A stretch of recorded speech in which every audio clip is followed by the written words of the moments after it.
At the age of 5 years old, I had an uncle named Tommy who was a hardcore alcoholic and thought he found all of his answers in the bottom of a bottle.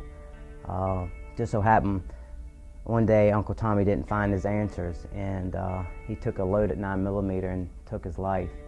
I can't begin to tell you how that would have affected my life for the next 33 years due to the consequences and the things that followed. My father had actually confiscated the gun that his brother had used to take his life, and unfortunately 11 months later my dad followed the same footsteps and path as his brother did, and my dad took his life also.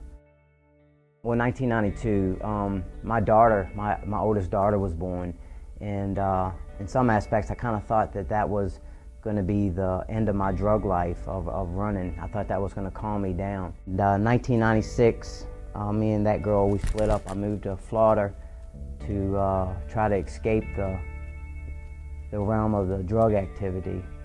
I was there for about 3 months, and I got caught up in an incident with a guy and ended up committing a crime, strong arm robbery, and I was sentenced to 36 months in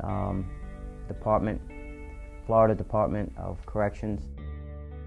In 2006, I was jobless, homeless, and penniless. I was living in between two buildings downtown on Gray Street, literally living in a cardboard box. I had felt like I had hit rock bottom. I was sick and tired of being sick and tired of being sick and tired. So my wife and I, we got in a bad argument, and I took off walking down the street, and I was contemplating suicide and how I could just end my life, but I had no means of being able to take my life. And just at the spur of the moment, I'm walking down Route 10, and I'm like thinking, wow, I can just end this by stepping out in front of a car. And I did. I stepped out in front of a car in 2010. And I woke up in MCV trauma unit on life support. And when I came to, man, I was aggravated for many reasons. For one, not only could I not live my life successful, I couldn't even take my life successfully. At the age of 5, it's like I felt like I was sentenced to a life sentence in prison within my own mind. And I've been doing that life sentence on daily installments for the last 33 years.